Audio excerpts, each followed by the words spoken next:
Welcome back. Human Settlements Minister Mmamoloko Kubayi is expected to visit KwaZulu-Natal to assess the impact of the devastating floods that have affected many parts of the province. Minister Kubayi's visit is part of a coordinated inter-governmental effort to ensure that affected families and communities are provided with required support after the destruction of properties and loss of lives. Our colleague Mmamoloko Kubayi joins us now live. A very good morning to you, Mmamoloko. What's happening where you are?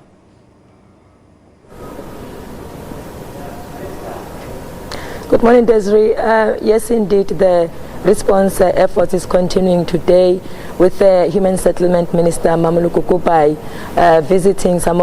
going to visit some of the affected wards, where she will be assessing the damage on the ground, as well as checking on how that has impacted, the many lives out there. As we've seen yesterday, a number of provincial leaders visiting various districts where they started profiling families that have been affected and as well as quantifying the damage, which the provincial authorities say they believe will definitely run into billions of rands. But just to hear more on how the Minister's Day will pan out today. Minister, can you just tell us as to what is expected, of you today here? No, thank you very much. Let me greet the viewers at home. We are in KwaZulu-Natal. You'd understand, since the disaster has happened, as a concurrent function, the MEC has been on the ground. They've done the quantification, and today they're taking us as national to the sites where we have difficulties. We'll visit families that have been affected. Our main objective today is not really around assessment, because the province, the MEC have done the assessment, especially in the areas we've been able to access to do those assessments. We do know the figures of the affected families. For example, for human settlements, is almost around 13,000. We can confirm 4,000 displaced completely. Their houses have been destroyed. About 8,000 houses that are partially destroyed, and that we are today. Later, we will announce all the packages of what we are intervening, how we are intervening, and also the time frame. So to have a sense of what has been happening, the reason why I'm here, because you know that nationally do the transfers, we provide the necessary support. We are coming with our entities as human settlements, because we understand the devastation and the high impact to human settlements. And what we are here both to show that government working together, because we've always emphasized the inter-governmental relations, working together through the district development model, but because for us it's always working together between ourselves as national and province, closing the gap, getting the feedback. We started in the morning with the MEC, myself and him, having a briefing, updating me on the areas where he's been, the areas in terms of intervention, going through what we are preparing as intervention. So we will meet with our technical teams, both from national and the province, to go through what we are proposing as interventions, how far we've gone. Some of the things are already have been kick-started, because you note that when we intervene like this, there will be treasury requirements in terms of interventions that we'll have to do, but initially from our side as well, requesting support from monitoring and evaluation, support from the Auditor General's teams, that already saying we are the biggest hard hit, and therefore we don't want to make mistakes as we do the work and intervening. And both myself and MEC, as we go to the sites, it's both to communicate to the people that we understand where they are and we understand their challenges, and that we have to respond with the speed and efficiency that is required. There's no time to say tomorrow, we can't wait for next month.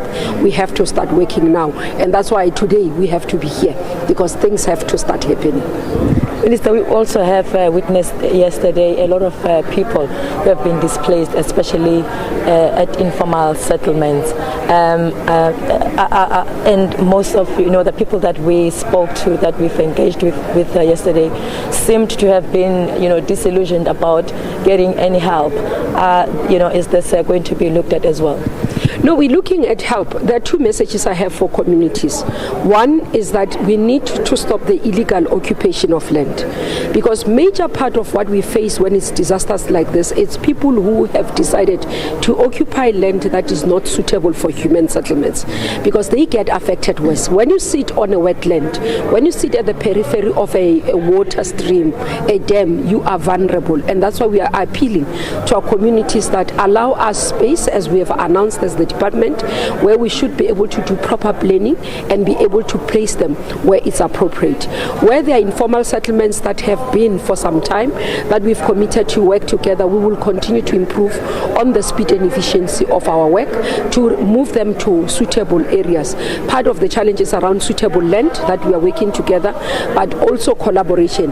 The other issue, remember, recently I was even in Western Cape, where there was an issue of communities. When you say to them, this land is not suitable, can we move you? Then they refuse. And that's another collaboration we are expecting from communities to say, when we come as government, when the MEC says, even when I'm not here, MECs, we are coming to communities and saying, this is not suitable for human settlements, we would like to move you. We are appealing to communities to heed the call and agree to us moving them. We are appealing to communities to stop illegal occupation of land, but equally when we implement, working together as national, province and municipalities, especially within the city of eThekwini, when we move people, there are projects that we are going to start paying attention to. Actually, I was meant to be here this week for an assessment of performance. We just moved that meeting to later with the MEC, requesting that we, myself and him, come to eThekwini municipality to work and ensure that we can improve service delivery. There are projects such as Kunobia that the province has requested me as the minister to come in and see how we can fast track, because it's got capacity to be able to move quite a number of people, as you've seen what we did with Free State, with the Vista Park, where we have a mega project of about 10,000 that we are going to ensure that it's fast tracked. So we do have such a project here in KwaZulu-Natal. One of the things as a long-term plan, we will intervene at Kunobia, fast track the implementation and the building of houses so that we can relocate those ones that we're talking about who are sitting in informal settlements. Thank you so very much, Minister.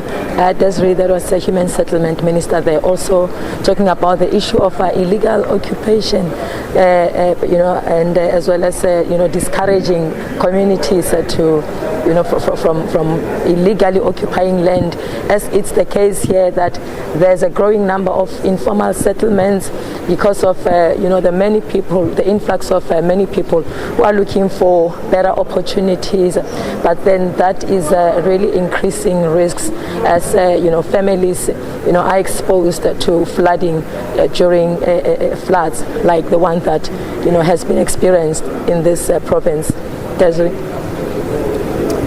Thank you so much for that update, and of course we wait to hear from the other cabinet ministers who are also going through to KZN. We were saying earlier that the Minister of Water and Sanitation and the Minister of Transport will also be there. Let's take a look at your headlines now.